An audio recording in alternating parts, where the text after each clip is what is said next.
Welcome to the Pinstripers podcast, a podcast about pinstripers hosted by two pinstripers. I'm one of your hosts, Jack Fleming. And I'm your other host, Freddie Villa. Today we got the great Todd Hanson. Where is he coming out of? Ohio? It's Ohio. I don't remember the town, though. I think he's kind of close to Michigan. I don't think we asked his town, did we? Yeah. Look him up. Missed opportunity there. But yeah, Todd Hanson, great pinstriper, sign painter, all around great guy. We had a chance to speak to him at great lengths and learn about his past, about what he feels like the pinstriping is going to in the future, his influences, music, and this and that. And we do have a sponsor for this episode, so we'd like to give a big thank you to Zeus Amadeus. He did sponsor an episode for $50, and that helps us to continue the shows, keep the lights on, pays for a little bit of the upkeep, because we do have to pay for the uploading the episodes and that. So if anybody's interested in sponsoring, just give Jack or I or Alicia at Cherry Bomb a ring, and we're asking for $50, and we'll give shout outs to whoever you'd like to give us a shout out to. Well, I guess a quick mention on that too. One of the good ways to contact us is if you're on Instagram. We do have a Pinstripers podcast. What do you call it? Instagram page. Yeah. There's also one for Facebook as well. So. Who's running the Facebook one? Some slacker. All right, so disregard the Facebook one. Holler at us personally or holler at us on Instagram. Disregard that Pinstripers podcast on Facebook, because Lord knows when it's going to get checked. Wow, thanks. We got to be honest with these people, folks. But yeah, we appreciate everybody listening. And without further ado, here's Todd Hanson. All right, we got Todd on the line. Okay, let's fire away. Let's get started. Good morning. Good morning. Well, sorry for the delay, sir. You said you're packing up some items to ship out today? Yeah, I got some hoodies and some brushes and t-shirts and stuff getting shipped out, and getting a panel ready to do some striping on for a customer, and going to ship out a sign today that I got to, drive about a half an hour or so to deliver that, and just standard everyday stuff. So nice. I've been meaning to grab one of them new shirts with the boy and the girl. I think it's like holy shit pinstriping. Yeah, it's pinstriping. Yeah, I got very, very limited amounts of those left. There's maybe only a couple different sizes, but not many. I tried to keep those special. No, I understand. Yeah. Well, welcome to the show. We, I don't know if you've heard any of these episodes, but we basically just, try to pick the brains of some pinstripers that we admire. And I know you've been on the top of the list there for a while to try to get a hold of. So, basically, how about did you start off pinstriping? Like, take us way back. Way back. I guess you'd probably have to start when I was in kindergarten. When I was 5 years old, I would stay in from recess, and I would just paint I called them Mustangs. I didn't know they were Mustangs, and they were basically mouse heads on wheels. I had a whole series of them, did a bunch of them. And that's basically what I did every day. And that's literally one of my earliest memories as a kid is standing in at recess and at the easel and the smell of the acrylic paint and all that stuff. I don't think they had leaded paint for us kids when we were 5 years old. It would have been cool, but we didn't have that. But anyhow, I did a whole series of these, and I've got one hanging in my shop even, just to remind me where I came from. That's cool. And that's one of the ones that you painted? Yeah. That's awesome. Yeah, my mom gave it to me for my 40th birthday, and so I've had that up. And then my uncle was a sign painter, and he was killed in a car train crash when I was 11 years old. And I can remember him painting a bit, not much, but he was a phenomenal artist and had his own special show at the Toledo Museum of Art. I think when he was in college. I'm not 100% sure, but I've got his sign kit here, and I've got a bust of my head when I was like 5 years old, and I've got the sculpture of it. He was really good at lithographs too. And what was his name? Tom Hanson. Okay. And so he was only, I think, 28. And then when I was 15, that's when I really started to mess around with the paint. Started out with some Rust-Oleum, and I used what I had in my uncle's sign kit, and I would just paint my mom and dad's garage and start with snow shovel, drill press, literally what didn't move in the shop, I striped. And then it was really quick. I started to do some work for a Harley Davidson dealership when I was in high school, and oh my God, it was terrible. It took me my first Harley Davidson I did was a full dresser. It took me 12 and a half hours, and I got paid $65 for it. And I was on top of the world. And these guys would bring motorcycles over on trailers to my mom and dad's house. I'd have Sportsters and whatever, everything. And it was just, I'd stripe them. They'd pay me. And it was like, I had money to burn as a kid. And so my art teacher at first didn't think I was, really interested in art because I was pretty quiet. I lost my hearing in my left ear when I was in, I don't know what age I was, but I was pretty young. I was in the single digits. I had measles or mumps in my ear, and it disintegrated the nerve over a period of time. So I was kind of quiet and kind of kept to myself, and I'm still kind of that way today. Because when I get in a group of people, it turns into kind of white noise for me, and it's hard for me to hear people, and people think I'm a jerk and all that stuff. But my art teacher seemed to think I was super quiet and wasn't interested. But then when I was a junior, he realized I had a different passion for it. So I started lettering signs for him and art class. Literally my senior year, I think I spent at least half the day in the art room. I had enough credits that I could just get passes from Z, my art teacher, Mr. Zimmerman, Roger Zimmerman. We just called him Z. And he'd let me come down there and I'd paint things, and it was nice. I didn't have to do any projects at all. He knew where my desire was after. So I was working at the same time I was working at a Pantera shop, not the band Pantera. It was the Ford Motor Company had sports cars made in Italy, Pantera's rear engine cars.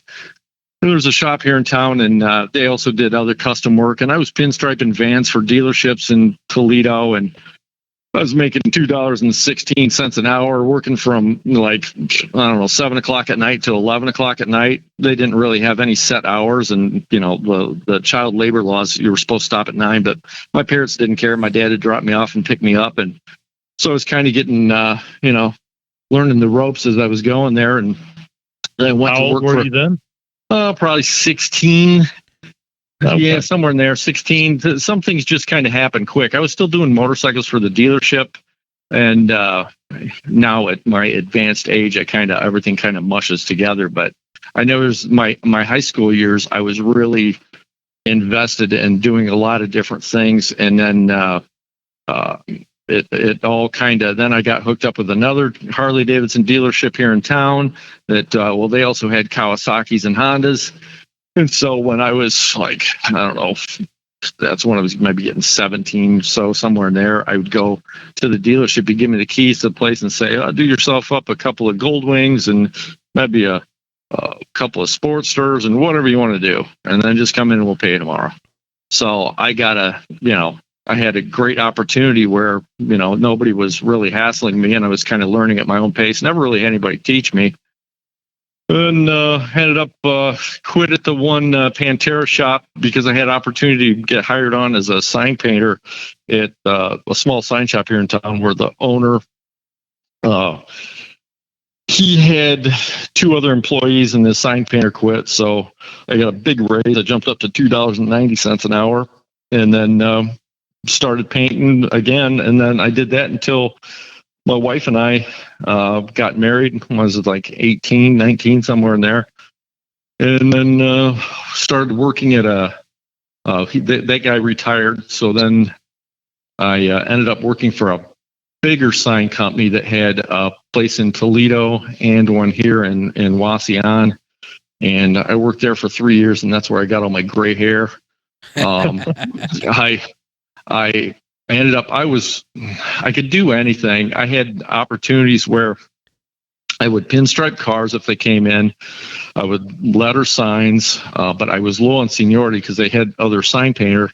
And so I ended up working most of the time in the spray booth, spraying sign faces, the transparent stuff. And then every once in a while, my personal favorite was I got to build. I could do anything but neon. I could weld, I could bend retainers, I could build sign cabinets.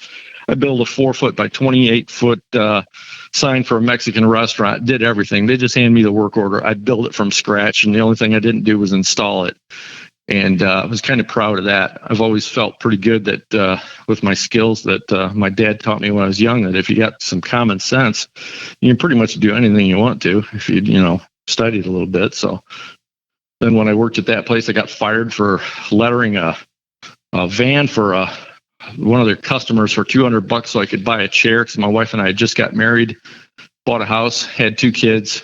And so they fired me they were making like over $200,000 a month for their gross. And they fired me for doing that going into the winter. In fact, we're getting close to that anniversary, which created a huge chip on my shoulder where I wanted to basically say F you to that company the rest of my life for firing me. So that's when I started my business in October of 1987. Now, you said you were self-taught, right? Yeah. Where were you getting your information from? Like to know pinstriping designs or lettering? Was it through magazines and books and such? Pretty much. I would love. My dad got Hot Rod magazine, and my dad was involved. My dad was a mechanic at Ford Garage for a while, and then became a tool and die maker. But we've always been around racing. He did some drag racing when I was really young. I think I was told my first race I was 2 months old or something. And I saw magazines, and by going to sprint car races, Indy car races, stock cars, whatever, drag races, I kind of soaked in what things looked like. And I think that's probably why I have a tendency to have a bold look with my lettering, because I would see things from the grandstands. Yeah. And I knew what would work and what wouldn't work. And then by, trial and error, you figure things out. But we'd go to hot rod shows, and I still remember seeing the first pinstriping stuff, and then the Autoramas. They used to have one in Toledo at the sports arena. And, just seeing all that custom stuff, I was just a sponge for that. And I don't know, I tried to figure it out. And I did see my uncle paint a little bit when I was young, like when I was maybe 9 to 10, I kind of remember little bits of that. But it was just trial and error, really. And then especially like pinstriping you're going to get me off onto something that, pinstriping now is still, there's a lot of primitive look to it. Back when I first started to change my style, I realized that nobody, there's Mike Stevens that did the Mastering Layout book, which is literally the Bible for sign painting. But nobody really broken down what makes pinstriping good. I always heard this, there's no rules in pinstriping, but then why did some designs look like shit and other ones looked great? Well, what causes that? And so I started to look at things differently, where everybody's just, I'll call it hacking for lack of a better term, just up and down moves where they just go mush over the top of each other if you use multiple colors, or nobody was expanding and going out one way or out the other way, or, I that's where I tried to break it down. And so I've got my own sets of rules that I follow, and that's where I tried to expand and take it off onto, into a different planet, so to speak, for what I was doing, and try to advance it that way. And then there's certain people that I know that I can stripe with because they kind of have the same rules. It's like Jennifer Thomas. She and I can stripe a panel. It looks like one person did it because we basically have the same rules. We understand things. So in the same way with color layering and things like that. But that's kind of That's kind of where I'm at right now. Still trying to advance. And you, I remember trying to break down when I would first see some of your stuff, and I remember thinking in my mind, a lot of it reminded me of Batman symbols, like different versions of Batman symbols overlapped like W's and M's. But it's funny that you say the word expand, because it almost does look like there is an expansion, from the inward outward with a lot of your design. Yeah, that's see. I love it when people see things in striping too. There's a friend of mine who supposedly insulted a really well-known striper by saying he saw the Stussy logo in it, and I cracked up laughing. I thought, yeah, I can kind of see it in the guy's work, and I laughed about it because I get people that see things. Some people see one of the recent ones I did. Somebody saw a crab, and I thought it was hilarious. I thought, oh, that's badass. I don't care. It doesn't matter to me. Everybody's got that's the whole part of it. The striping is cool because it doesn't have to say anything. You're just trying to get a cool rhythm and shape and flow to it.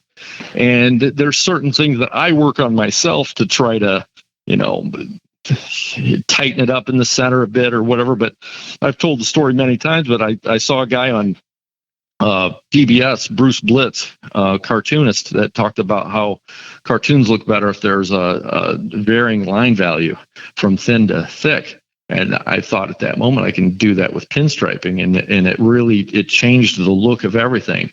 And I do have kind of certain things that I look at. If it's on a dark background, I don't do my thicker, bigger than I do if it's on a light background. The light background wants to always come around the darker colors a bit, so I fatten them up a bit on a light background, but I just do the opposite on the other. But I got my own, like I say, I got my own sets of rules that I follow.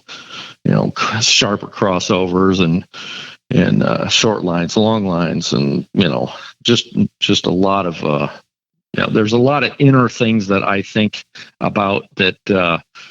Sometimes they're hard to convey over words, but there's a sense that you get after you do it long enough that you realize that you can pull off things that you didn't think you could. Well, I'll do an example. I told people the last few classes I've taken, and people can relate to. It's like music is huge for me. I cannot stand to work in quiet. Probably because when I was teaching myself, I was in my dad's garage and he was, building sprint car things or working on something. I'd hear grinders or welding and, whatever. There's always noise. So quiet to me is just death to me. So I have to have music to kind of almost overload my brain so that I don't think too much, so that I take my instincts and just go with it.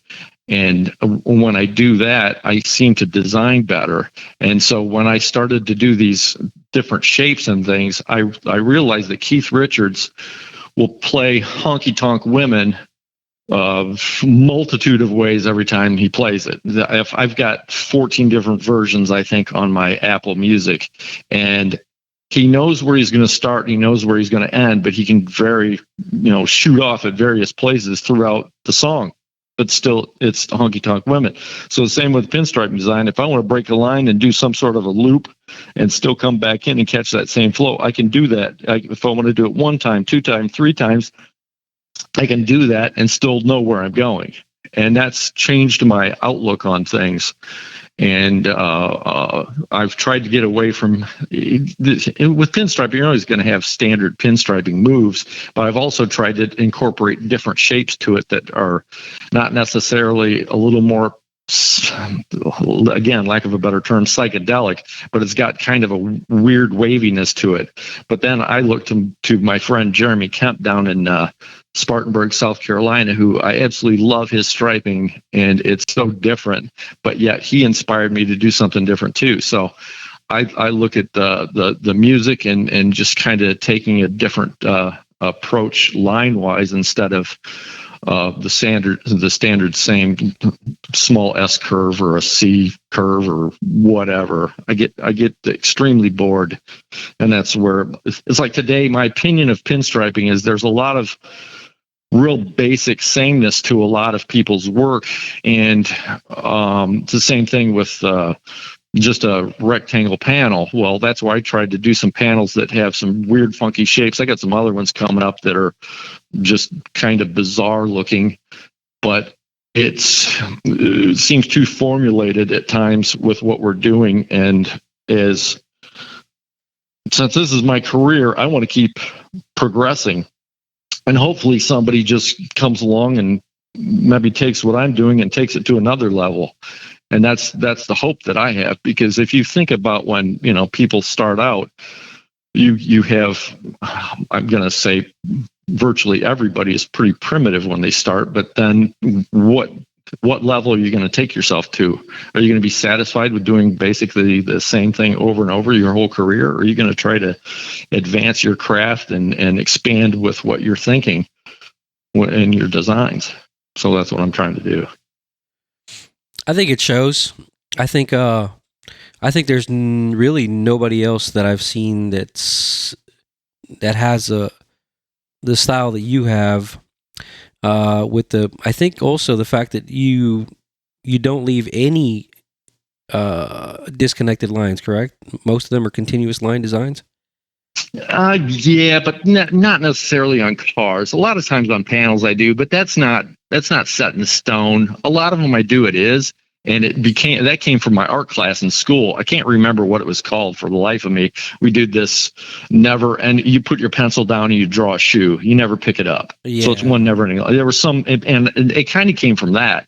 But I do designs a lot of times on vehicles that I do. It's not one never ending line, but that's not set in stone. I don't want to be that guy that is known for that's all he does. I do a lot of different things, but that seems to be for panels anyways. Don't want to be the one trick pony guy. Yeah, that's not going to happen with me. No, that's as soon as you can get yourself roped into a corner that if you put dots on everything, oh, you're the dot guy, or you're this. Yeah. I don't want to. Yeah, that's. I'm standing here in my shop and I'm looking at some of the panels. I've got design that never crosses over in the center, where I've got a silver leaf kind of teardrop shape that goes down the center, and then I've got one next to it that I cross over the center of the gold leaf design. It's just it's kind of whatever's in my mind and whatever I feel like expanding upon that day. That's the joy of it too. You whatever day it is, it's going to be totally different than the day before or the day after. I think a while back, I don't remember, probably our third episode in, Jack mentioned something about how he feels about pinstriping as sort of like almost the purest form of, or a very pure form of art, because it really it doesn't have to convey a message. It's more or less just art within itself. It's just a design and feeling, right? Just design and feeling with color. Yeah. Yeah, there's such a rhythm to it, and it's emotion and rhythm, and I'm going to say the average person might not feel that, but the artists can feel that. It's when and here we can go like with a panel. There's a lot of people do great panels, but they suck at doing a car. And to me, that's a big important thing that you need to focus on if you want to be a pinstriper. You got to know how to do a car, because a car, you're going to look at things at different angles, and that's where I've got one of my favorite customers I've ever worked for is this Cody and her husband BJ Bowden. I did a wagon for them that went out to SEMA. And she loves big designs on the hood. And this was a really radical looking car. So emotionally, with the design, it really had an aggressive and yet radical feel to the front. And with the colors that I chose based on certain aspects of the car, it all worked together that way. And it was really fun to just pour myself into that, which I try to do on every job anyhow. But yeah, there's something that is really it's almost spiritual to me when I start striping. I don't like to talk to people, and I don't like to be interrupted when I'm in the middle of a design, because they're rarely planned out. I just try to just wing it. no problem. There's once in a while I'll plan out somewhat of a basic design, but I like to be spontaneous. I discovered so much more by being spontaneous than by being rigid. And how do you not, I don't want to say deal with, but how do you explain that to like customers that are kind of chatty guys that kind of want to talk to you the entire time? Usually I don't have people. I tell people I can't talk when I'm doing. If I'm doing lettering and I've got it figured out, I'll talk all day long because that I can almost go on autopilot. Yeah. But striping, I'm telling them I'm trying to think sometimes 2, 3, 4 moves ahead. How am I going to get to this point? How am I going to go here? How am I going to get back over here? And the majority of the time, my customer's not by me.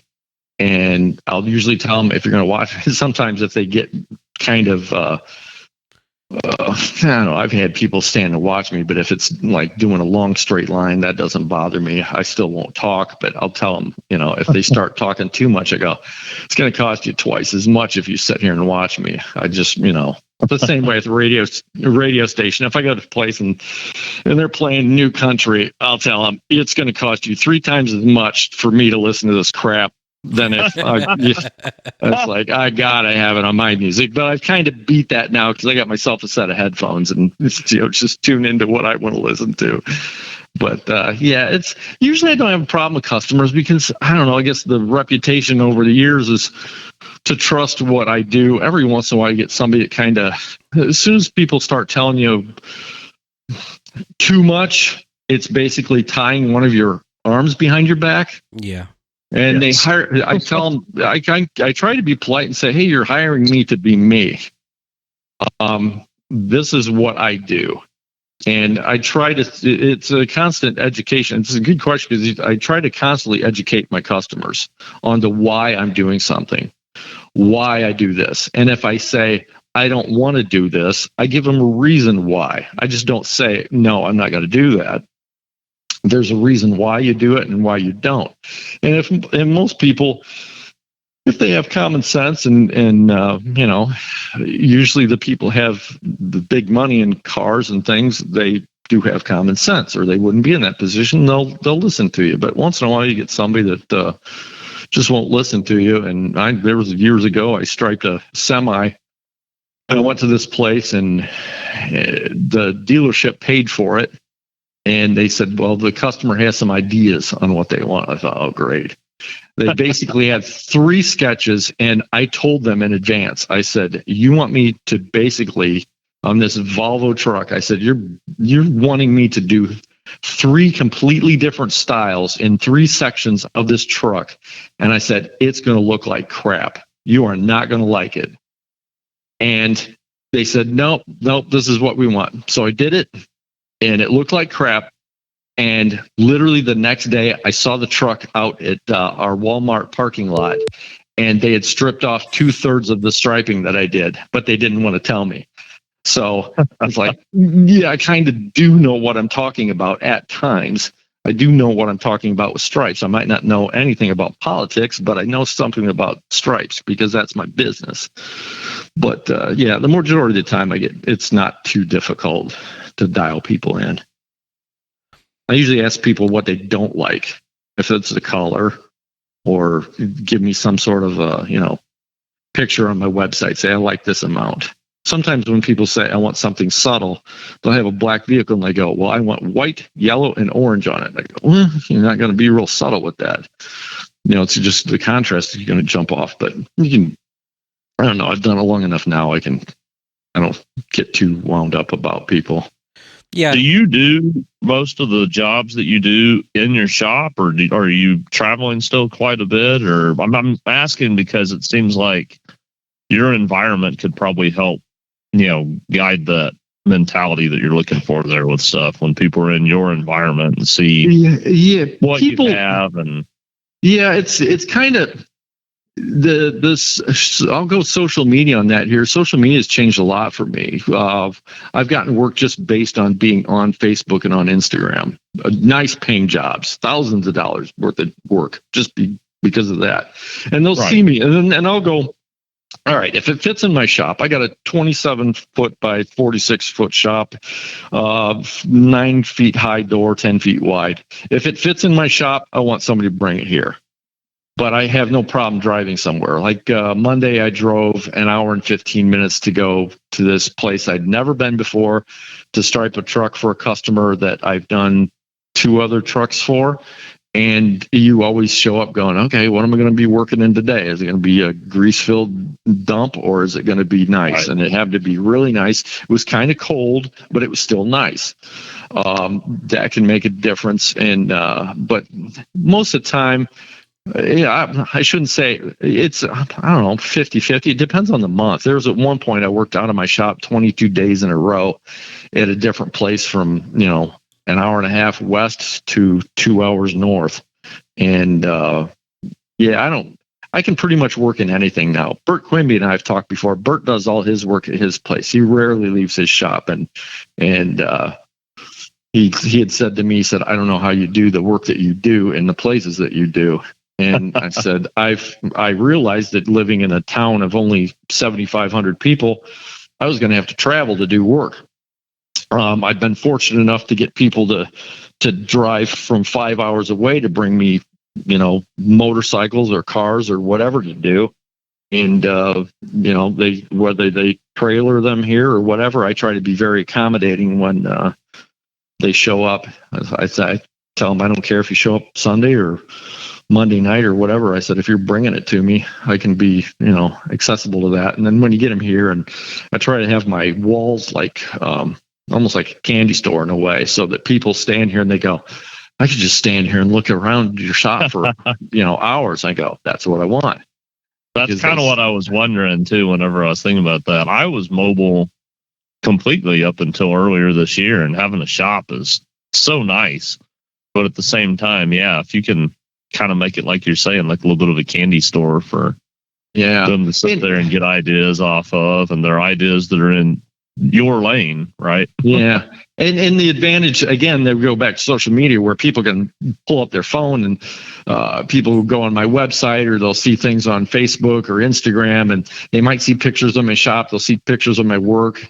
And then the referral factor is huge. There's this, saw on Facebook, a Detroit Dodge dealer's Super B that I did gold leaf work and lettering on. They came from up by Detroit, and they were referred to me by somebody that I'd done some other work for. And it's like, it's just, that's nice. And they want quality. I'm shooting for quality, not parking lot signs. You know what I mean? That's I want people who want me to do their custom cars, and I prefer to have pickier customers too. I just, people say, well, what do you do when you need to do a no parking sign? So I don't know the last time I've done a no parking sign for, 25 years or so. So yeah, if it's a regular customer, I'd do something like that for them. But yeah, I'm used to working on big, and, I want somebody that wants custom striping. I want people who care about the quality. That's what I'm shooting for. And that's why I try to, we'll go back to the professionalism too. If you want people to use you for work, you want to be a professional. I have a really clean shop. I have really good lighting. I keep it warm. We're in the winter up here. It feels like 9 degrees out today. But because people will walk in and they're judging you as soon as they're walking in. I might be wearing shorts and a hoodie in the winter, but I can get away with it because I'm the so-called artist. But my shop has to reflect professionalism, and that's why I try to really keep it that way. And I think it makes a big difference, because when I look at my customers over the years who I respect greatly, and that are successful, I listen to them, and I pay attention to how they treat people and how they do their business. And it makes a difference to me, because they've allowed me to make a living and allowed me to create things. I have one customer, his name's Ron Ernsberger, and he lives about maybe 25 minutes from me, but he had never heard of me. hence the locally unknown, the world famous locally unknown. He called me from Columbus, Ohio, which is about 3.5 hours away. He was at a car show. He said, "Did you do this car?" Blah, blah, blah. And I go, "Yeah." And he goes, "Well, I got 3 or 4 for you." And I thought, yeah, right. Nobody does. Well, I've done like over 90 cars for him in the last 9 to 10 years. And I've told him many times, I said, you've changed my whole career because you've brought me different vehicles that are radically different from the one before, and you have allowed me to design something totally different that I've never done, and you just give me free rein and trust me. And he said, he talked to me about, you surround yourself by smart people and you let the people who are good at what they do what they do. And that's where I've had him and R&S Lines that I do all the striping on their semis. They just basically say, here's truck number 152. Give Jody the bill when you're done, and she'll write you a check. And then Bubba's Wreckers. Everybody's different on their own way, but they have allowed me to expand as a designer. And it's like I'll go back to Ron. He brought me a really cool Chevy pickup truck before, like mid 50s or early 60s. I can't remember what it was, but I did these long fine line stripes. It's cool shapes and just kind of subtle. And then the next thing I'll do will have it all be patinaed with wild striping and all sorts of stuff. It's like, it's so much fun. And it really allows me to get invested in what I'm doing. And you've had your shop since 1987? No, I've had it since 90. Well, my shop here is 99. There was a garage here. It's at my house. There was a garage here when we moved here, and it was in 87. It was only a 22 feet by 22 feet with a wall down the center, and it was kind of a lean-to on the one side. So when we got it, we poured concrete in the floor. It was just a dirt floor, and I had to be hunched over to work on my work table. And then if I had an extended cab truck, I had to put a tarp off the front of the shop if it was in the winter. And, it was pretty brutal working in that I think I had it for 11 years that way. And then we tore it down and built this shop. And I built it as big as I could afford to. And it's been tremendous. So, yeah. Now, was there ever a time that you were doing like the motorcycle rallies and car shows out? No, I did one car show here in town, and I thought, I have no desire to ever do a car show again. And then when Matt Beckner, the legendary heavyweight himself, Matt Beckner, out in Alamosa, called me, I don't know, it was 2015, about coming out there to do a car show and be involved in their panel jam. I had a blast out there, and I had no pressures with me there because the city set up a tent in the center of the park. It was all the stuff's there. It's like I had no financial pressure whatsoever to have to make money. And I realized that so many times when people do the shows, is that, okay, they've got time invested in their tent, their setup, whatever, hotel, gas, all that stuff, your expenses. And then it becomes, I got to crank out a whole bunch of product just to pay for all my other stuff. And I thought, I don't know. I'm thinking these people are spending boatloads on their cars to get them to the point where they love them and care about them, but yet you're going to run it into a tent and then have somebody haul ass through it. I personally, I felt I couldn't do that because, but again, there's people out there who do a great job and work super fast. I invest my time differently into cars. I probably take more time on things than other people do. And by no means do I want to insult anybody that does car shows, because if that's how they make a living, that's how they make a living. More power to them. But myself personally, I couldn't do that. And I would tell people, hey, if you want me to do it, just bring it to my shop, and then I can have time, and it's in my environment. I don't have to have wind and rain and all that stuff. But that's kind of the way I looked at it, and I just never will.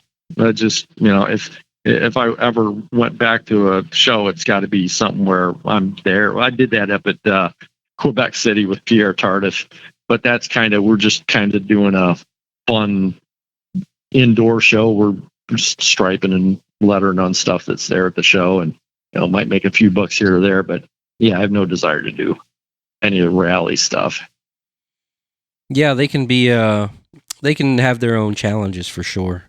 Yeah, lots of them. Yeah, I've not done too many of them, but I remember like my second one, they had a burnout contest right next to me, right when I was pinstriping. Yeah, I was like, yeah. I want to do really good work. And again, if people want to make a shitload of money going up to Sturgis and they feel it's worth it, that's cool. More power to them. I just can't do that. I just have no desire to. That's fine. But yeah, there's too much out there that can disrupt your hopefully great plans. Yeah, wind is for sure one of them. I can't tell you how many times you go to lay down that line and then it hops over a half an inch or 3/4 of an inch. Yeah. And every time you go to lay it down, the wind just gusts. It's like, oh, come on. Magically there. Yeah. And then what do you turn your butt to it, right? You try to block it off with your shoulder. Exactly. Have somebody hold up a piece of cardboard or something to block the wind. Yeah. Yeah. I've had a big wide brim hat that I lay almost on the car while I'm working in those situations. Yeah. It's nice to not have to do that. Yeah, that's where fortunately for me, I've put enough time in that I think that, people have found me, and I probably lose out on work by not going to shows. But then again, knock on wood, I've been pretty consistently busy for a long period of time that, I have my customers that want me to do the work. They aren't just looking, there's a difference. What I'll say is Keith Connect, great sign painter, pinstriper from the Toledo area, years ago told me, he said, you don't want people who just want pinstriping. You want people to want Todd Hanson's pinstriping. And that really kind of registered with me. It's like, you're not just selling pinstriping. You're not selling lettering. You're selling Todd Hanson's pinstriping. You're selling Todd Hanson's lettering. And that made me focus more on what I was doing. And he was one that kind of knew I was onto something different with my thick and thin stuff and my different designs that I was doing. And when I had veterans that were bad-mouthing my work, Keith didn't do that. Because he told me, he'd call me up at 11:30 at night and I'd be half asleep. And he'd go, Todd, you awake? I go, yeah, Keith, I'm awake. Yeah, it's 11:30. And he told me, he said, I just want to call and tell you that I really like what you're doing and you're on to something. He said, your colors are different. Your things are vibrant. It's breathed life into something that was very stagnant for a long time. He said, no matter what people tell you, he said, keep on going with what you're doing. And I always appreciated that because he didn't have to do that for me. And I think that's, again, we can lead into something that a lot of times veterans, guys who've done it for a long time, I don't know, it's getting a little better, but they don't want to help or mentor the younger ones and give them any opportunities or any knowledge. And he was real supportive of me, which I appreciated a lot. And it's meant a lot to me. So, because I would go to letterhead meets and nobody talked to me. And that was all like, you had your own little groups here and there. And I just didn't enjoy it. And so now when I go to, whether it's a panel jam or something, I do try to spend time with people if I know they're learning and they might be a little bit nervous about asking or afraid. It's just paint, people. It does not matter. We aren't building rockets to launch to, Mars. We're just painting things. It's not that big a deal. I drip paint on my stuff all the time. I drop my brush. I smear my lines. I'll throw panels out. I'll do whatever, but it's not, it's not worth trying to be a, arrogant a-hole when you can be good to others. It's hard enough in life as it is. So, I try to go out there and be supportive like Keith was to me. I've laughingly told Freddie before about when you've been at panel jams here in Texas, and you like to stand behind me and heckle me. So, yeah, the great line to always say to certain people is, I can fix that for you. yeah, and and they're thinking, what did I do wrong? What did I do wrong? I'm like, that's it. I don't know. I've always been a loner, but then when it's nice to go. I don't know. I went to Helsinki this year, and I was in Australia this year. And when you go places, you have that connection with people that all like the same thing. It's a nice equalizer for everybody. That you're all there, you're all putting your time in, you're all doing your best, and you can. Some people you can joke with, some people you can't. But yeah, I still try to have an enjoyable experience for everybody. Kind of. I guess a little bit of a side note, but I can't help but mention it. I was talking to my daughter last night. She's a 12-year-old middle school girl. Mm-hmm. And we were talking about that same kind of thing, though, of, having people that you can relate to and talk to that you've got a commonality with, and how important that is. 12-year-old kids, especially girls, it's huge. A big part of their life. But yeah. Well, that's because me, it's like with... it's back when I first went to Australia, the guys from Australia that contacted me, the Ray Kozier and Peter Fishlock, just wonderful people. Their families are great. And they told me on the phone, they go, well, we used to get Signcraft and couldn't wait to see your stuff. I thought, these people, were following me then. And it's like, this is amazing. And there's that connection that you have, and you don't realize it with people. And I've always felt alone all the time. I work by myself all the time. I think that's something Jennifer and I have talked about this at times, about the loneliness factor that you have working by yourself. It can be overwhelming at times, but now with social media and you meet certain people. Matt Beckner called me the other night. I think we talked for maybe 40 minutes or so. It's nice. The world has gotten smaller in a way, and that's helpful. Social media can be brutal. It can be fantastic. You got to find your little niche for that, and that's where it's nice for me that I'll talk to Jennifer maybe once or twice a week, and we'll just talk about what we're working on, or dogs and whatever, just life, and it's nice to know that there's people out there, because everybody wants to be part of a group. You want to fit in. I never fit in at school. I didn't go to parties when I was a kid. I didn't want to. It wasn't me. I just wanted to listen to music and paint. So that's pretty much, I'm still in school. I'm listening to music and I paint. That's what I do. But you always want to feel accepted.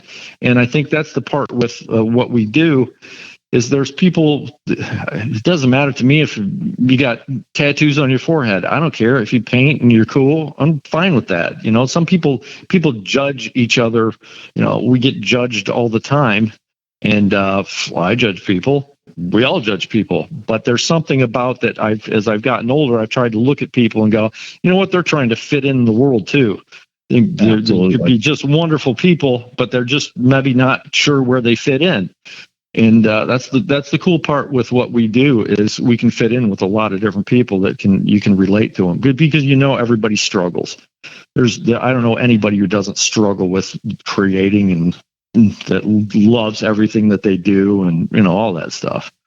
So yeah, that's a big deal to me. Well, it's nice to talk to other people that share the same struggles and realize, that they're having the same struggles that you are. It's like, oh my gosh, life's not as bad as I thought it was. Yeah. When I was younger and really just trying to, survive. I'm still that way. I don't have a retirement plan. I'm going to die with a brush in my hand. Hopefully I'm dying with a brush in my hand. I don't want, but this is what I do. People will ask me, are you going to retire? No, I'm not going to retire. I'm going to paint as long as I can physically do it, and I'm able to. I love doing what I'm doing, and I don't know. I've tried to be, I don't know. I guess we all try to be more reflective as you get older, and gracious and appreciative of the people you meet and the people's struggles. And I suffer with seasonal depression really bad. The other day, Monday, I was driving to where I was going to do this truck, and I started crying. And it was just because the weather. It just the gray and the nastiness. And that's why I try to get away from it. And I admit that freely. I struggle with self-doubt. I struggle with all sorts of stuff about judging my own work. I go through, people think that, it's like when I get ready to start doing a big R&S truck or something, okay, people think that, all right, you got to outdo your next one. You feel that pressure to an extent, but I've learned to deal with it by saying that as long as I'm consistently really good, I'm going to be okay, because everybody's going to have their favorites and stuff. But mentally, that can wear on you. I don't sleep good. My wife knows I can be a bit prickly the weeks that I do the R&S trucks or when I do a Bubba's record, because I'm doing these things by myself. And there's a lot to do it. And the R&S trucks I'll plan out in advance somewhat. The Bubba's trucks, I'm walking in cold turkey. I'm just going. And there's I feel the pressure because I want to do a great job, but it's mentally a struggle for me at times. I don't sleep good. I have a tendency not to eat good at times with that. And I will doubt myself. There'll be so many moments. It doesn't matter if it's a panel that I'm striping or somebody's hot rod I'm striping. There's always a point where you might be halfway done, and it's always a shitty moment. There's always something that nothing looks right. And in your head, it's going to end up being okay, but you got to trust yourself. That can be really mentally an anguishing thing for me to deal with. Yeah, the ugly stage. The ugly stage. Yeah. And I go through that, and there's moments where I'll have a panel and it's like, oh my God, this is not coming out the way I want. And I think, you got to trust yourself. And I think that's part of the deal about people who, when you get successful, so to speak, as an artist, where you're doing good work, is that one part of your brain takes over the negative part, and the positive part just barely defeats the negative part that you push through to try something. And that's where, that's a big thing. So I want the people who are learning to realize that I might have done this for 46 years. I still struggle with the same crap every day. And there's some days where I feel like I could just be the greatest painter in the world. And there's other days where I'm barely above average, if that. But I'm always trying my best. Yeah, that's awesome to hear, because I think we've all had those days where it's like almost nothing goes right. Every line you pull seems like you're wiping it off. The more you wipe off, the more stressed you get out about it. The more stressed, the more in your head you get. It just seems like it. Yeah. But you end up pushing through, and it gets done. But it still becomes a learning experience, I think, in the end. And for me, when you do it every day, people expect you to be really good every day. Yeah. And that's where I try to be. Go back to the professionalism. If I know that this next Friday I'm pinstriping a fender for a customer up in Monroe, Michigan, I'll drive an hour and 20 minutes to go do this. It's a truck that I'd striped before, but I still expect myself to do a really, really nice job to mesh in with it. People spend their money with you. That might be the one time they want to have their car done. So I better have my act together. That's the part I probably feel the most. Again, I don't want to say pressure, but I put the pressure on myself that I expect myself to do a fantastic job when somebody brings me something, because I might do it every day of the week, but for that person, I'm not doing their vehicle every day of the week. I gotta bring it. So I try not to be, people come in with this story that, if we figured you'd have to drink 5 beers before you do this. Like, no, I don't do that crap. Yeah. No, I think everybody's heard that story. Yeah. I got my liter of cola here that I drink, and I got my Diet Mountain Dew in my fridge, and I'm happy. And, I don't want to be a jerk. So yeah, I've cracked my morning Dr. Pepper already. Yeah. I got my cold Diet Mountain Dew sitting here. So yeah. Well, I'm drinking tea, guys, because I'm a little sick. That's okay. That's okay. Actually, now think about it. I did a vehicle not too long ago, and I come to realize that if I eat before I go to do a job, I don't feel like I do as well. I seem to do better if I have a slightly empty stomach. Really? Yeah, That's interesting. It's just something, I don't know. I get sluggish. If I eat, even at work, if I eat, I get sluggish. So I might go 10 whole hours without really eating anything. And the moment I eat something, it's like, ugh, I just want to go to sleep. Yeah. Sometimes when I get to a certain point, and it would be what you could consider lunchtime anywhere for me when I'm working it could be from 11 o'clock to 1:30. Depends on where I'm at on my project. And then I kind of use that time where if I do eat, it's usually a 15-minute break. Yeah. And the majority of the time I'm sitting in my truck just eating a sandwich or something. But it allows me time to kind of recharge my brain and gives me a fresh look when I walk back in. Even if I'm home, I walk in the house, get something to eat, and I'll be back out within 15 minutes. I feel somewhat revitalized after I do eat. So, and I know there's some people that it's the same thing with people that work in quiet.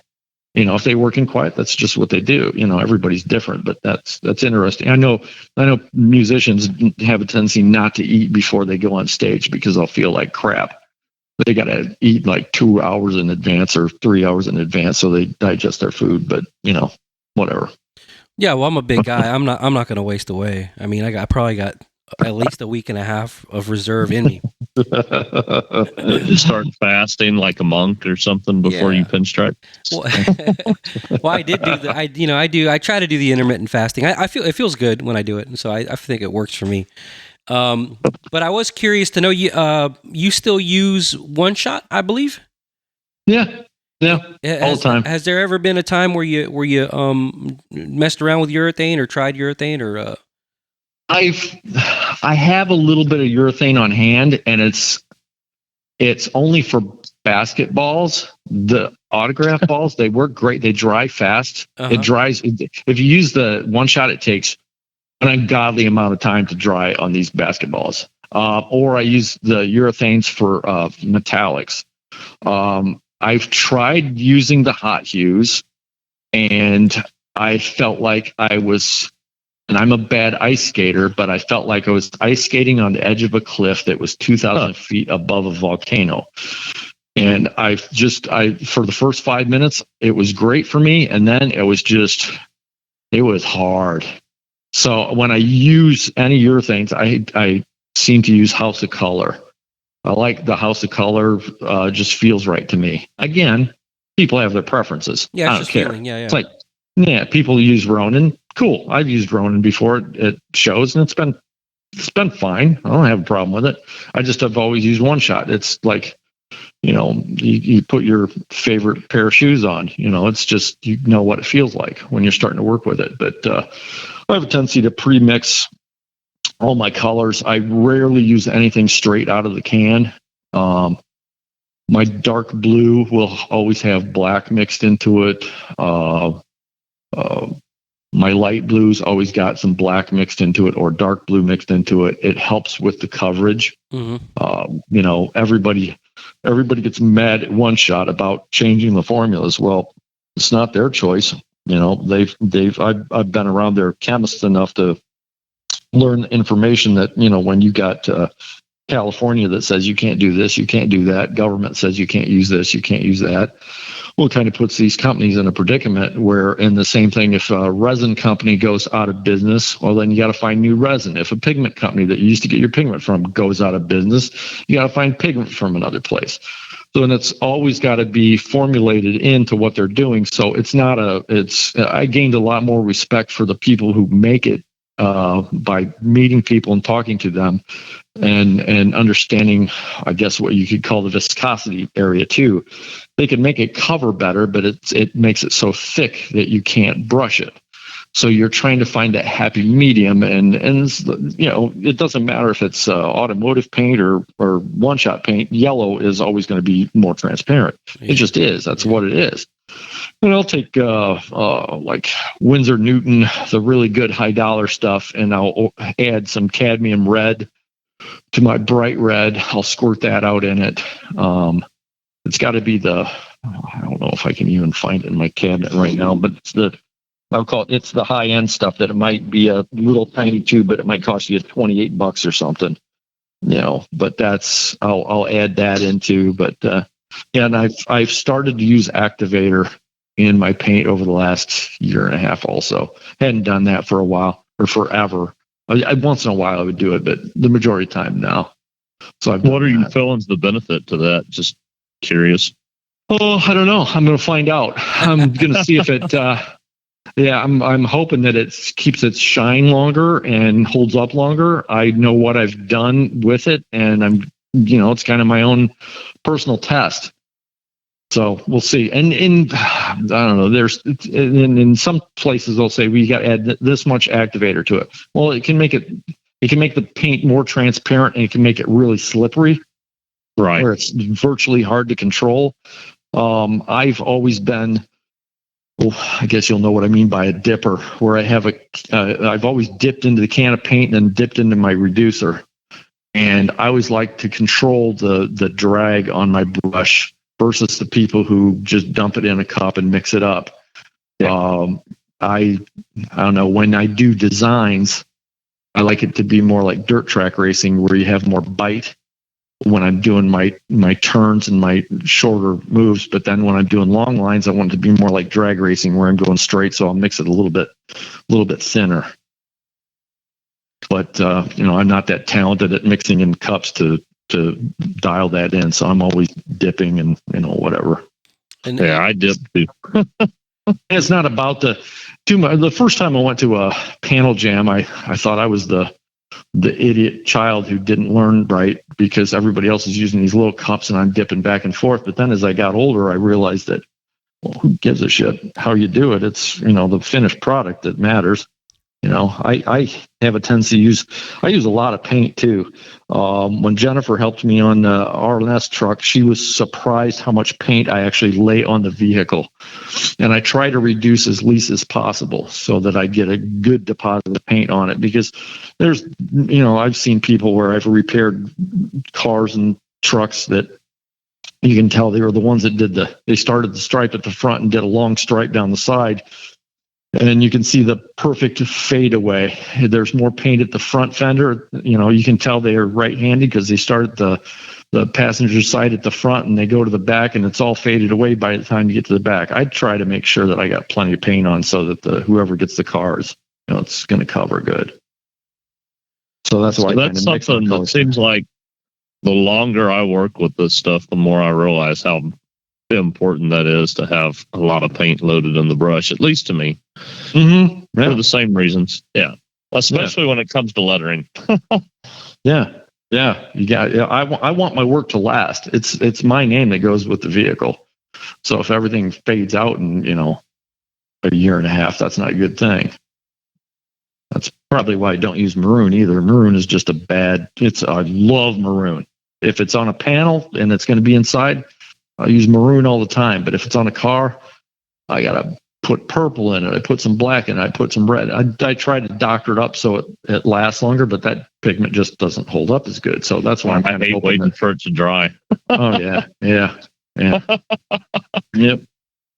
Yeah, I've heard a lot of people say that about maroon. Cool crimson dries slower than that. I love that color, but yeah. Yes. Well, I always if I'm going to do something that I need to dry, I always put a little bit of Japan dryer in it. But I don't know. See, I don't know if that affects it like in any way negatively. But I only put a couple of drops. Yeah. See, I've never used Japan dryer. I'm so bare bones at what I do. People will talk about, well, you got to use this or you got to use that. I don't know. I use paint reducer, then throw some oil in my brush, toss it in the tray, and I'm done. It's pretty basic for me. What are you reducing with? The one-shot reducers. Oh, okay. High temp, and low temp. Like right now, I'm in the low temp season for me. I see more of it. The pinstriping doesn't really matter. It's kind of about the same. Yeah. It doesn't matter, but lettering or the big graphics, you can tell a difference in that. Yeah, subtle differences. And your brush, you've recently come out with another signature brush, right? The Alien Deathhawk. Mm-hmm. Is that a different blend of hairs? Is it a different cut? What's the difference between that and the original? Yeah, it's blue squirrel hair, but it's processed differently. And right off the top of my head, I can't remember if it's the European processed or the Chinese processed. The King 13 is one, and the Alien Deathhawk is another. And the Alien Deathhawk might be, I can't remember that stuff. That's too technical for me. I just know there's a difference. But yeah, the Alien Deathhawks are a little bit stiffer. It's just different. I have a tendency to use those for my longer straight lines. I can't use a striping brush that's got the metal ferrule where the hair is compacted so tight. I just can't do it. I don't know if I could.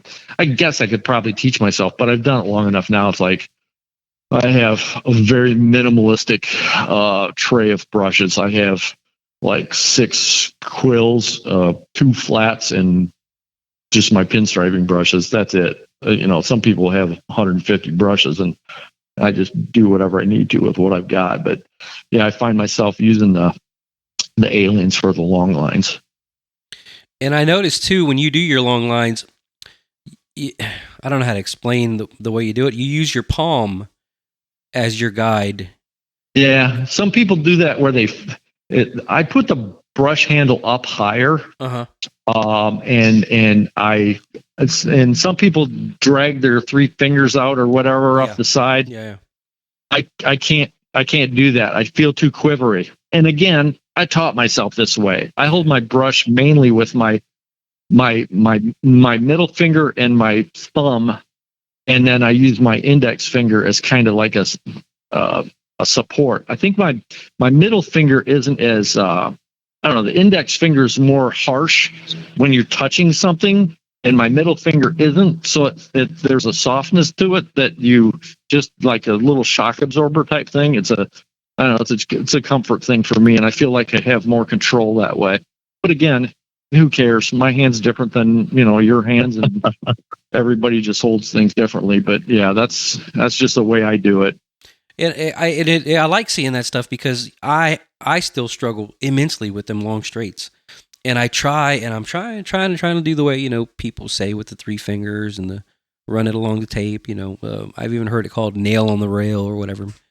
Yeah, man, I struggle with that. And then if I do it the opposite way, it seems like I can see it better if I start from back to front. Yeah, that Alan Johnson does it that way. Does he? He goes overhand differently. Backwards. To me, I keep my elbow tucked in tight. I think if you keep all your parts, whether it's your fingers or whatever, in tight, there's less moving. And that way it keeps yourself, it keeps it more solid because you're pulling your whole body. Yeah. You're not just, So that's kind of my thought, because when it felt so awkward to me to have my fingers hanging out that I just couldn't do it that way, because I taught myself doing designs anyhow before I did long lines. And I still remember the first long lines I did. I had a silver Camaro, and the guy that owned the motorcycle shop here in town says he had some used cars, and he goes, "I want you to put some double line stripe on this Camaro." And I go, "Oh, okay."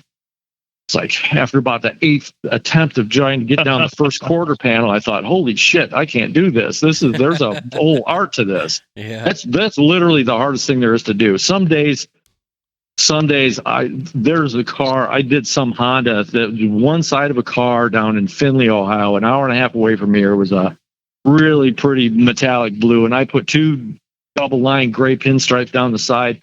It was the most badass double pinstriping I've ever done in my life, and I just salivate over trying to recapture that moment. It was a great moment in time for me. I was so happy that day. I even stopped and got ice cream on the way home, and it was 9:30 in the morning. Yeah, but those days are few and far between. I try to do professional double line striping. I'm not as good as a lot of people. I do it. I have 37 different body shops or dealerships that I kind of go to in my golden triangle of Hillsdale, Michigan to up by Detroit down to Findlay, Ohio, and it covers a big area. But it's like an hour and a half to Findlay and hour and 20 minutes up to Monroe and an hour and 15 up to Hillsdale, but everything in between and in Toledo.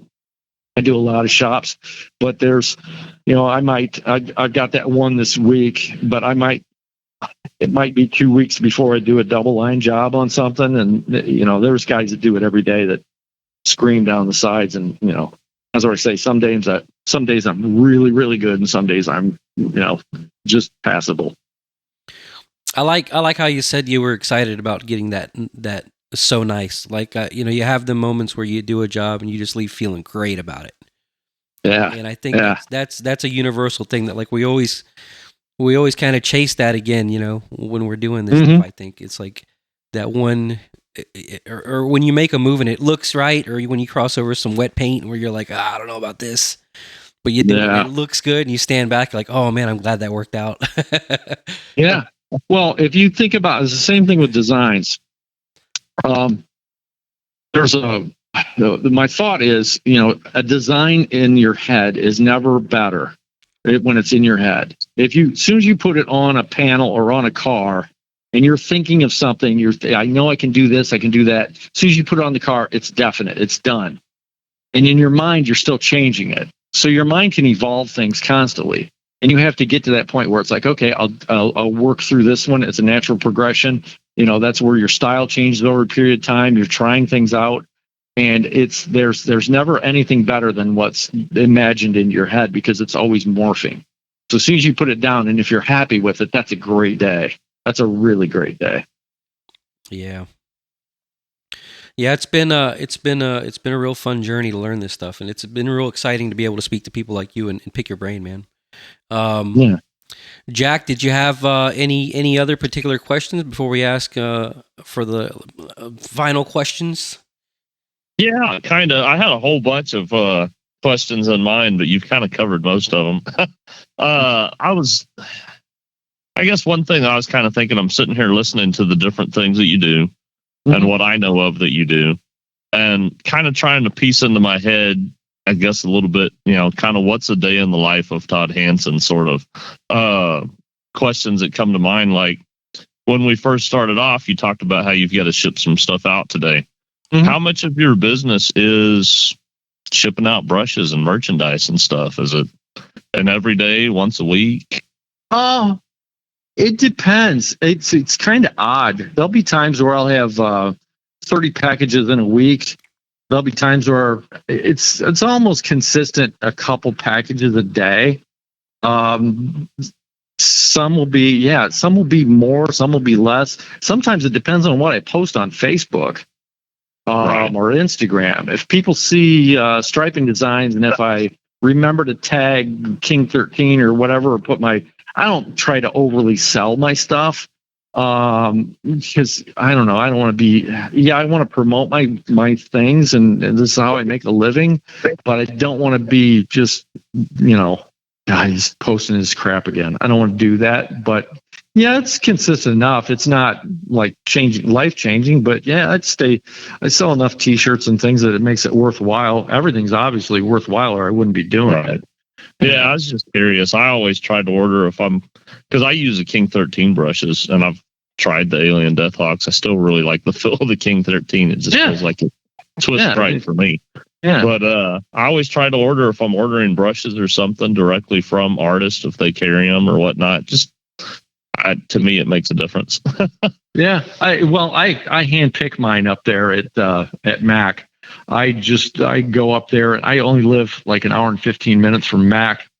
And it gives me my opportunity to say thank you to the Fast family. They've been nothing short of tremendous to me over the years. When I first started going up there when I was 15, Mike Fast, who owned it, and his wife Betty worked there, and Chris, their son, he was in and out, and Chris went to college, and now Chris owns the business, and Mike passed away a few years ago, and they've allowed me to be involved with the company, and to be, I feel really nice to be associated with them. Chris has sponsored me on every trip I've made to Australia and Helsinki this year, and has always treated me, fantastic. I hate to give him a compliment if he listens to this. Oh my God, I'm giving Chris a compliment on a podcast, but yeah, he's a tremendous person. I consider a good friend. I have very few friends. That's something else about it. I know a lot of people, but I have very few friends, and Chris is a friend. But yeah, he's been good to be involved with, and I just go up there and pick out my brushes and bring them back here, and I just pull them out when I need them for myself and ship them out when somebody else needs them. But my day can go from answering emails to phone calls to sweeping the floor to doing some book work to I work usually 9 to 12 hours a day, and then usually Saturday mornings for sure. But yeah. I also kind of along the same lines. I was wondering too, like when I look at your work, I know a lot of people look at your pinstriping and the style of that you have with that, and to me, like the trucks that you do, the big lettering jobs, that's what is just completely jaw dropping for me. It's inspiring for me. That's what I like to look towards whenever I'm trying to figure out lettering stuff or designing something for trucks. Kind of wondering, like, how long do you spend on some of these big trucks, like the Bubba's trucks and stuff? Is it depends on the size? It's a full week on most of them, and it can be 60 to 70 hours on some of them. The big ones, some of the crew cabs where they get the two cabs, but it's a skid truck, the flatbed. Like maybe a Ford body, those might take maybe 30 hours to 35 sometimes. It depends on what I do. They're never really picky about that. It's just kind of like make it cool. I get other people that, they'll have a budget. I try to give people a wide area. I'll say, hey, they'll say, well, how much does pinstripe my motorcycle? Well, that's kind of a loaded question. I can pinstripe it for $150. I can pinstripe it for $3,000. And they'll go, what do you mean? And then you just got to kind of explain them and, educate them into what do you feel comfortable in spending? And I'll tell you kind of what you can get. But those are serious shin busters, and there's a lot of work into the big trucks. Well, the two companies that it seems like you do the most for, they're the Bubba's, and then what's the other one? Is R&S Lines. Yeah, I do usually a couple trucks a year for those guys. Yeah, those are usually in the 30 to 45 hour range, somewhere in there, again depending on the design. How do you get them designs laid out? Do you use like a projector or something? I'm sketching out one now. I've got some rough ideas. I'm just sketching on whatever. I don't have any sketch pads. I'm scribbling on my table or envelope or something, and then I'll project it onto my drawing board, and I'll kind of rough out, and it's not usually a completed design. It'll be maybe 85% of just the basic shape. And then because usually when you're designing things and you put it on something that's existing, it always morphs into something different. Yeah. As soon as you start to see contours and things, that's where I go back to people who might be great at pinstriping on panels, but suck at cars because they don't understand proportions and shapes and sizes and all that stuff. But same thing with the R&S ones. Now they're Freightliners, and they got this indentation where it looks like it'd be perfect for a window, but it's a structure thing. And the first one I did for them, I avoided that area, and then because I thought it was going to be too difficult to go over because it's a pretty good indent. It's about 2 inches wide, maybe goes in about 3/4 of an inch. But then when I did that, I realized that now I'm calling more attention to it because I didn't cover it. So now when I do these big convex jobs on it, I'm wanting to hide that whole indentation. So now it becomes what I consider a super graphic, where it just goes over everything. And that's kind of I get the basic shape on there. Sometimes I'll shrink it or adjust it or tilt it or do certain things. I have measurements of what the Freightliners are, but then I change it once I get it on there. It's kind of hard to describe. You almost have to see it when it's happening because it's something that you really have to be mentally tuned into. In the same way, figuring out where the light source is coming from, because I reverse it on the opposite side. So that if I number them out, so it's 1, 2, 3, and 4. I only do 4 shades of a color change. You could do more if you wanted to, but I just keep it at 4. And then I flip it for the other side. So I have to be able to. Yeah, it's really mentally challenging. I could imagine. I mean, the end result is always, as Jack would put it, jaw dropping. So yeah, they are fantastic. They're incredible to see, and it's wild because you wouldn't expect all that to be. Oh, I think I lost Jack.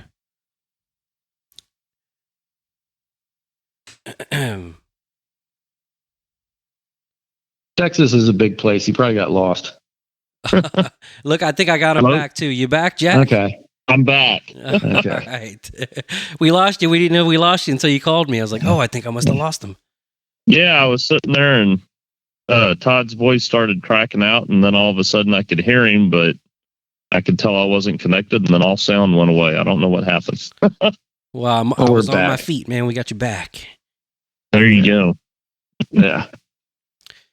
Well, I think we're getting into about an hour and a half. I was going to ask you this final question towards the end here that we always try to ask everybody is, do you have a particular story that's funny, scary, exhilarating, something that's happened to you along the years that you'd like to share with the audience here? There's probably a trillion of them, but I'll give you a couple of quick ones. One place I went to go stripe and letter a semi. Never been there before. Pulled in, thought, okay, not sure what this is going to be. Opened the door, dark, kind of greasy, just a couple of fluorescent lights.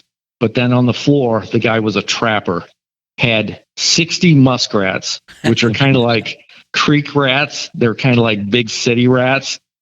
They had 60 muskrats laying on the ground, 13 raccoons, and a deer. And I had to work around this stuff all day. It was just laying like within 3 feet. They were all over the place. I thought, oh, this is a once in a lifetime moment.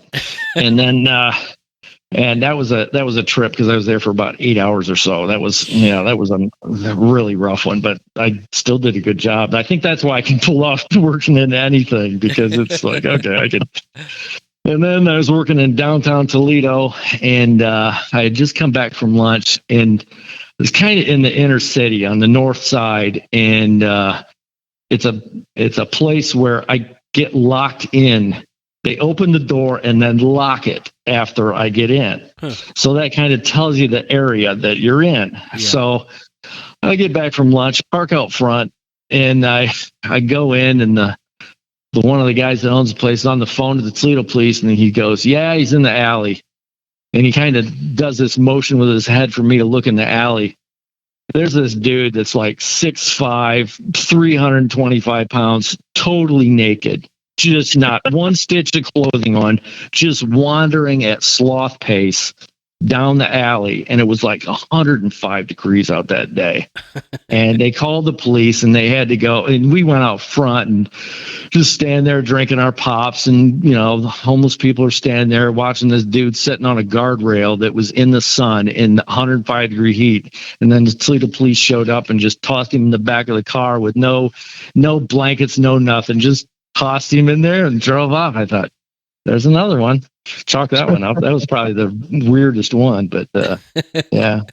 I've helped catch baby deer that these people were raising, and the one got loose. The one kid let it loose, and I ran around the yard chasing a deer and catching a deer. Like there's always something that is crazy going on somewhere.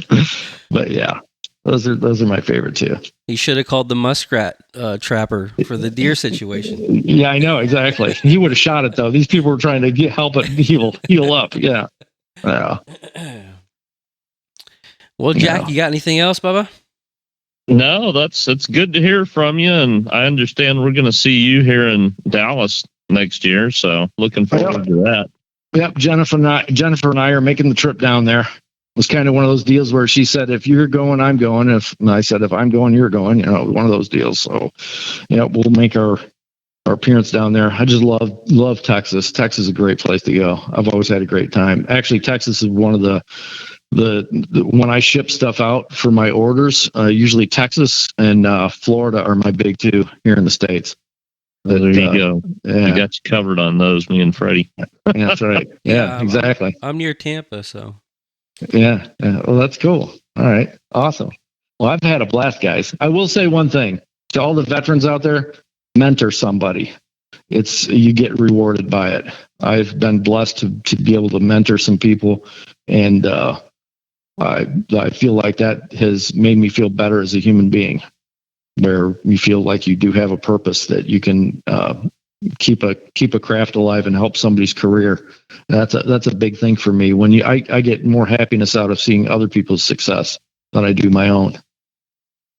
That's fantastic. That's really cool. Yeah, those are great ending words. Well, it was an absolute pleasure, Todd. It was my first time talking to you, and it was awesome. And we really appreciate your time. We really appreciate everything you do. I had a blast. Glad to do it.